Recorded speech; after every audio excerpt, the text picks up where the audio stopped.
Hey, welcome to my channel, Josh Gordon Music. This is just going to be a quick little commentary or thought piece of what I think about using FRFRs with modelers.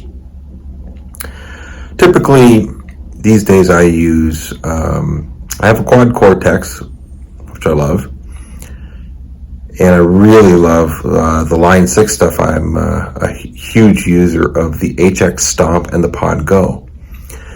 And the last few months I've been using them with, at home, studio use here, or live gig situations. And the FRFR I've used is Head Rush, and I'm sure there's differences amongst them, different FRFRs, but I've also used a PA speaker,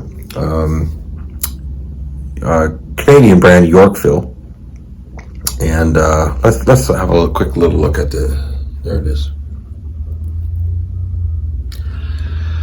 Okay, so it's just like a small box, and I do have my Head Rush. Okay, so there's a Head Rush FR108. Got this Yorkville speaker, and I've used both for gigs. And to be honest, I'm not sure. I don't know what the difference is. To be honest, I'm sure there's some maybe some sonic differences. The Head Rush weighs a little less, but using this Yorkville PA speaker, it might weigh a little more, but it's just as compact. And it does the job. And at times, I think it actually the volume output is even better. Now, what I will say is with this particular this Yorkville speaker, you can link it to other speakers, but there's not necessarily doesn't seem to be an output to go into a PA. But so what? Because with these modelers like the HX Stomp or the Quad Cortex or even the Pod Go, you can either XLR out to a PA, front of house, or I guess with the Pod Go, no XLR output, but you could maybe you could stereo out that one of those into a PA. The Head Rush does have the XLR output right direct into a PA front of house or whatnot, whereas this Yorkville speaker does not. But they both sound great, and to be honest, for a resale value, like if I wanted to sell one right now, I probably would get next to nothing for this Yorkville speaker. It's discontinued. This Head Rush I could return and probably get 75 to 80% of my money back. And not a knock against the Head Rush. It's great, fantastic. But it's like, do I need both? No, I don't. Today it was a test, and I'm gonna put some video samples here. I've posted them on Facebook, but I'm gonna put some video samples. Went through a bunch of guitars today, and in this video, it's going to be the HX Stomp is what I used today, but it doesn't matter. And I did use some Pod Go as well. But you'll hear that this iPhone picked up the audio. I think it sounds great, and it's like I don't need to have both. Trying to scale down, thin herd, get rid of gear I don't need. And you'll hear in the following examples, and we'll see what you think, see what you hear. But my point is, I'm not saying don't buy into the FRFR thing. I think they do serve a great purpose. I don't know. There's a few choices out there, more than a few. But a PA speaker too can do the job, and a powered one. And you will hear for yourself. Again, these following clips are all done with this Yorkville PA speaker. Okay?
Okay, so you've heard the clips. So, to me they sound great for my needs and what I hear. I think they sound great using a PA speaker, powered PA speaker, of course.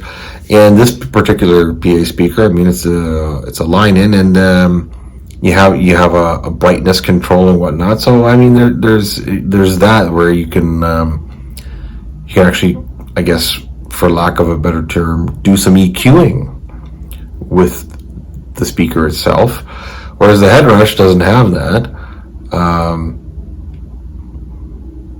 Other comparisons, I guess, I mentioned earlier about the weight. This PA speaker weighs a little more, but still very compact. They're both very compact. I mean, you can stick them on your passenger seat of your car and then some. And either way, you can output your signal to a PA. Like I mentioned earlier, a little different with the setup here. This PA speaker can't go directly. Well, it doesn't seem to go directly to the PA. You can link it to other speakers. Headrush, you can link it directly to the PA. But digital modeler, such as an HX Stomp, Quad Cortex, or even an output from a Pod Go, you can run that to a front of house speaker. So you have your choices, you have your options. Again, do you need to spend the money on an FRFR if you have, like, say, a powered PA speaker already? Or do you want to go shopping and see what the price differences are between a powered PA speaker and an FRFR? Anyways, choice is yours. Technology has just been so great and advanced so much, and I love how compact our rigs can be. That doesn't mean to say I don't like old tube amps and pedals. I still think they're king, but I also got to face reality, and not getting any younger, so the less heavy gear I have to schlep to a gig, the better.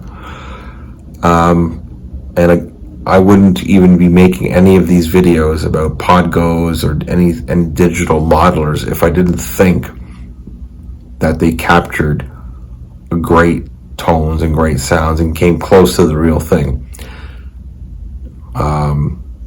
Do I think they're better than the real thing? No. But again, convenience, compactness, do they do the job? Sure.